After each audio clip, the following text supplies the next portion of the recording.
नमस्कार विद्यार्थी मित्रांनो, बघा एम-एस-एफ भरती संदर्भात एक नवीन अपडेट आलेली आहे. आता बघा यामध्ये जे पोलीस भरती वेटिंग लिस्ट मधील 25,000 विद्यार्थ्यांना एम-एस-एफ मध्ये नोंदणीसाठी ऑनलाईन फॉर्म भरण्यासाठी सूचना देण्यात आलेल्या आहेत. त्यासोबतच बघा तुम्हाला जर का तुमचे नाव यामध्ये बघायचे असेल तर ते तुम्हाला कशाप्रकारे बघता येणार याबद्दलची सविस्तर माहिती मी जे तुम्हाला आजच्या व्हिडिओमध्ये देणार आहे. व्हिडिओ खूप महत्त्वपूर्ण असणार आहे, म्हणून तुम्ही व्हिडिओला शेवटपर्यंत नक्की बघा.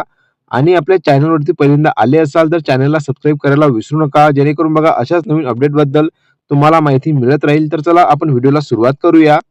तर बघा तुम्ही इथं बघू शकता की महाराष्ट्र राज्य सुरक्षा महामंडळ एम-एस-एफ भरती संदर्भात दिनांक 24/12/2025 या तारखेला जर बघितलं तर एक नवीन अपडेट आलेली आहे. यामध्ये बघा पुरुष सुरक्षा रक्षक कंत्राटी भरती नोंदणी प्रक्रिया 2026 उमेदवारांसाठी ऑनलाईन फॉर्म भरण्याच्या सूचना याबद्दलची माहिती देण्यात आलेली आहे. आता बघा यामध्ये काय सांगण्यात आलेलं आहे की आपण पोलीस शिपाई भरती प्रतीक्षा यादीतील उमेदवार असल्याने आपणास महाराष्ट्र राज्य सुरक्षा रक्षक कंत्राटी भरती नोंदणी व निकष पडताळणीकरिता आपल्या नोंदणीकृत मोबाईलवर संदेश देण्यात आलेला असून त्यामध्ये बघा ही जी लिंक आहे तुम्हाला ओपन करून दिलेला फॉर्म ऑनलाईन व्यवस्थित भरण्याबाबत सूचित केले आहे. ही जी तुम्हाला लिंक दिलेली आहे तुम्हाला बघा नोंदणीकृत मोबाईल नंबरवर तुम्हाला एक संदेश देण्यात आलेला आहे. आता बघा ही लिंक ओपन करून जर बघितलं तर दिनांक 29/12/2025 रोजी सायंकाळी 5 वाजल्यानंतर बंद करण्यात येणार आहे. सदर दिवसांपर्यंत महामंडळाच्या वेबसाईटवर असलेल्या यादीतील उमेदवार हे ऑनलाईन फॉर्म भरतील आणि त्या उमेदवारांनाच भरती नोंदणी व निकष पडताळणीकरिता माहे जानेवारी 2026 मध्ये पाचारण करण्यात येणार आहे, याची नोंद घेण्यात यावी. बघा ज्या विद्यार्थ्यांचे नाव जे लिस्टमध्ये देण्यात आलेलं आहे त्या विद्यार्थ्यांना जर बघितलं तर 29/12/2025 रोजी सायंकाळी संध्याकाळी 5 वाजेपर्यंत जे रजिस्ट्रेशन म्हणजे की नोंदणी करायची आहे आणि अशाच विद्यार्थ्यांना जर बघितलं तर कागदपत्र पडताळणीकरिता माहे जानेवारी 2026 मध्ये बोलवण्यात येणार आहे. याची सर्व उमेदवारांनी नोंद घ्यावी याच्याबद्दलची माहिती देण्यात आलेली आहे, तुम्ही इथे बघू शकता. आता जर का तुम्हाला ही सविस्तर पीडीएफ बघायची असेल आणि तुमचे नाव ज्या लिस्टमध्ये आहे ते पण पीडीएफ जर का तुम्हाला बघायची असेल तर बघा दोन्ही पण पीडीएफ मी माझ्या टेलिग्रामवरती तुम्हाला दिलेली आहे. टेलिग्राम चॅनलची लिंक आहे डिस्क्रिप्शन बॉक्समध्ये तुम्हाला मिळून जाणार, त्यावरून तुम्ही जॉइन होऊन संपूर्ण पीडीएफ बघू शकता. आणि या भरती संदर्भातील जर काही तुम्हाला अडचण आढळली तर नक्कीच तुम्ही मला कमेंट बॉक्समध्ये विचारू शकता, जेणेकरून मी तुमच्या प्रश्नांची उत्तरे देऊ शकेल. आता बघा उमेदवारांनी खालील कागदपत्र ऑनलाईन मध्ये जोडणे आवश्यक आहे, जे की बघा तुम्हाला ऑनलाईन मध्ये कोणकोणते कागदपत्र जोडावे लागणार आहे याबद्दलची माहिती देण्यात आलेली आहे, तुम्ही इथे बघू शकता. जसे की बघा 10वीचं एसएससीचं बोर्डचे प्रमाणपत्र, त्यानंतर बघा 12वीचं एचएससीचं जे गुणपत्रिका व प्रमाणपत्र, जन्म दाखला किंवा बघा शाळा सोडल्याचा दाखला, त्यानंतर बघा आधार कार्डवर कागदपत्रानुसार नावाची स्पेलिंग असणे तसेच त्यावर जन्मतारीख पूर्ण असणे आवश्यक आहे. बघा ज्या कोणा विद्यार्थ्यांचं आधार कार्ड अपडेट झालेलं नसेल तर त्यांनी आधार कार्ड अपडेट करून ठेवा, कारण की बघा तुमचं जे 10वीचं बोर्ड प्रमाणपत्र आहे त्यावर तुमचे नाव आणि डेट ऑफ बर्थ जे आहे तेच तुम्हाला म्हणजे की तुमच्या आधार कार्डवर असणे आवश्यक आहे. त्यासोबत बघा पॅन कार्ड, अधिवास प्रमाणपत्र म्हणजे की डोमिसाइल सर्टिफिकेट आणि वाहन चालवण्याचा परवाना जर का तुमच्याकडे असेल तर नक्कीच तो पण तुम्हाला सोबत न्यावं लागणार आहे. आणि बघा पोलीस भरती सन 2022-23 मध्ये मैदानी व लेखी परीक्षेस हजर राहिल्याबाबतचे प्रवेशपत्र सोबत आणणे अनिवार्य आहे.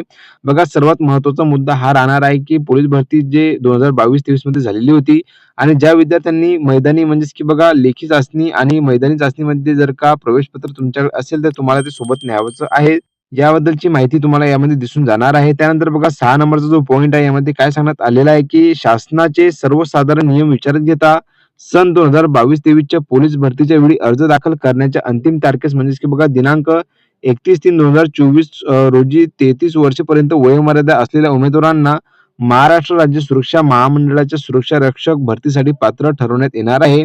बघा 33 वर्षापर्यंत म्हणजे की 31/3/2024 पर्यंत ज्या उमेदवारांचे वय 33 वर्ष आहे तर अशा उमेदवारांना एमएसएफ भरतीसाठी पात्र ठरवण्यात येणार आहे. आणि बघा दिनांक 31/3/2024 रोजी 33 वर्ष वयापेक्षा जास्त वय असणाऱ्या उमेदवारांना भरती नोंदणीत अपात्र ठरवण्यात येईल.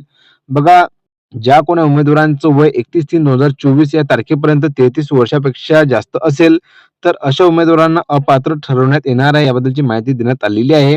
याकरिता बघा उमेदवारांनी वयोमर्यादा तपासणीसाठी वयाचा पुरावा म्हणून जन्म दाखला, शाळा सोडल्याचा दाखला, 10वी बोर्ड प्रमाणपत्र, जन्मतारीख असलेले म्हणजेच की बघा तुम्हाला बोर्ड सर्टिफिकेट आणणे आवश्यक आहे, ही कागदपत्रे सोबत आणावी लागणार आहे.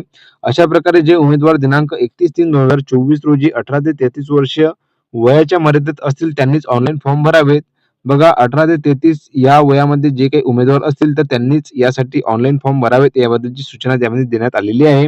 त्यासोबतच जर बघितलं तर बघा पुरुष उमेदवार भरती नोंदणी प्रक्रियेवेळी हजर होणाऱ्या पुरुष उमेदवारांची पुरुष पोलीस शिपाई यासाठी असणाऱ्या उंचीचे निकषाप्रमाणे किमान 165 सेंटीमीटर उंची तसेच बघा छाती न फुगवता किमान 79 सेंटीमीटर असावी आणि छाती किमान 5 सेंटीमीटर फुगवता आली पाहिजे. त्याप्रमाणे निकष पडताळणी करण्यात येणार आहे याची नोंद घेण्यात यावी.